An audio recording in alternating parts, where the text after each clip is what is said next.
Hello नमस्ते, कसे आहात सगळे? ठीक ना?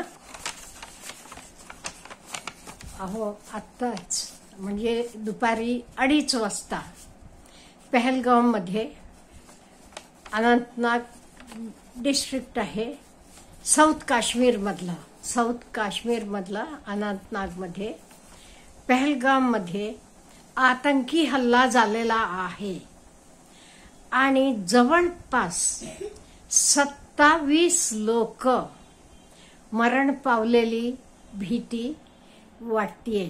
हा आकडा वाढू सुद्धा शकतो आणि TRFनं ह्याची जबाबदारी घेतलेली आहे. पण इथे काय झाले माहितीये का?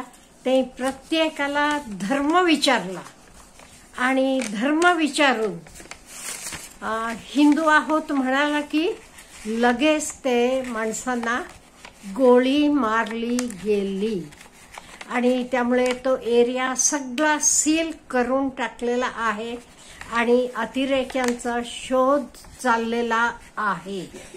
आणि हे बघा, अटॅक 2:30 आज दुपारी झालेला आहे आणि पर्यटकांवर हल्ला झालेला आहे, टुरिस्ट लोकांवर. आधी 25 जण मृत्युमुखी पडलेली भीती दर्शवत होते, पण आता 27 लोक म्हणतात.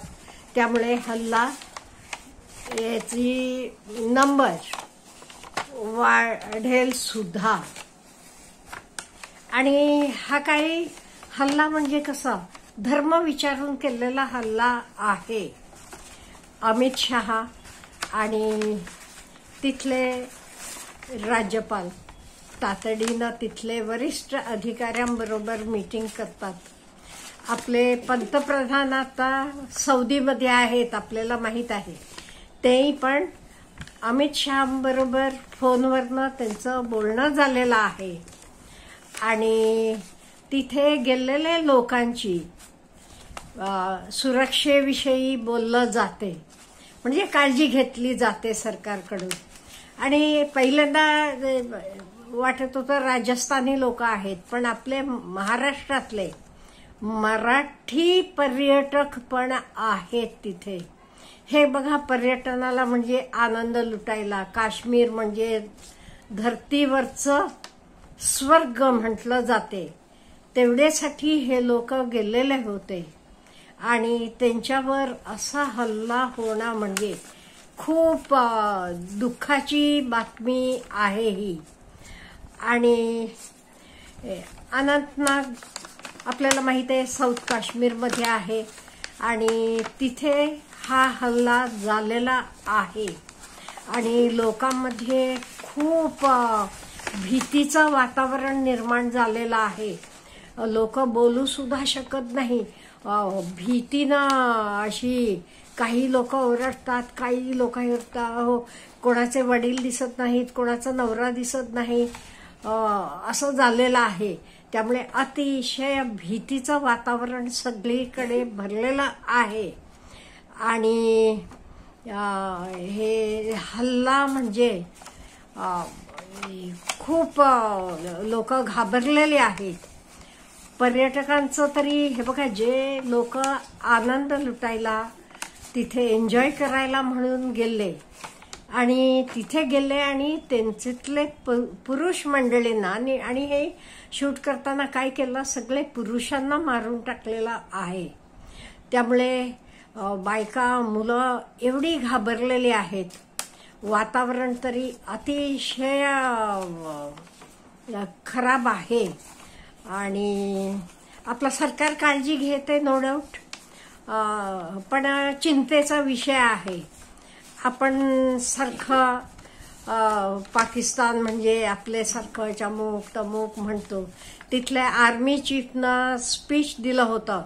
ते स्पीचमध्ये तो सांगितला होता त्यांना, आम्ही हिंदू नाही, हिंदू आणि आम्ही वेगळे आहोत, आमची संस्कृती वेगळी, आमची भाषा वेगळी, आमचं थिंकिंग वेगळं, सर्व काही वेगळं म्हणून.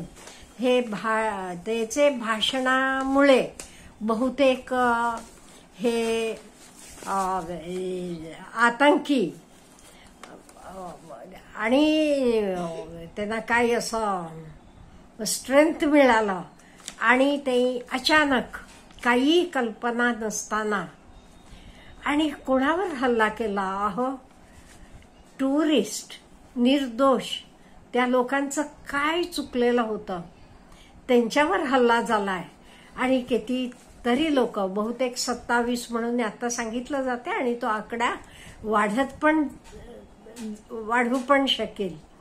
त्यामुळे ते लोकांनी एवढे 27 लोक तरी मृत्युमुखी पडलेले आहेत असं आत्ताच सांगितलेले नोंदीप्रमाणे सांगितलेलं आहे. आणि सगळी जागा सील केलेली आहे आणि ते आतंक्यांचा शोध चाललेला आहे. पण ते कधी सापडतील हे काही सांगता येत नाही. पण वातावरण खूप भीतीदायक आहे. त्यामुळे इवन काश्मीरला निघालेल्या लोकांना सुद्धा भीती वाटायला लागली आहे. आमचं सुद्धा रिझर्वेशन झालेलं आहे पुढच्या महिन्याचं. माहीत नाही काय काय घडेल, जाऊ शकू का नाही ते देवाला माहिती. त्यामुळे बातमी आता आपण सारखं बघत राहू काय होते काय नाही. पण हे हिंदू आणि मुस्लिम म्हणजे धर्म विचारून केलेला हल्ला आहे. तो हिंदू म्हटला की लगेच त्याला शूट केलेले आहेत. अतिशय भीतीदायक असे प्रकार घडलेले आहेत. आता नो डाऊट आपले गृहमंत्री, तिथले राज्यपाल आणि बाकी सगळे हायर ऑफिशियल्स सगळे भेटतील आणि सगळे निर्णय घेतील. आणि आपला गव्हर्नमेंट आहे तेवढा एबल. त्यामुळे ह्या सगळ्या गोष्टींवर सरकार नजर ठेवून आहे. पंतप्रधान सौदीमध्ये असले तरी इंडियात नाहीत ते आता. तिथून ते अमित शहांशी त्यांचं बोलणं झालेलं आहे. ते काय काय निर्देश दिलेले आहेत त्यांना आणि त्याच्याप्रमाणे पुढचं सगळं चालू होईल. अच्छा.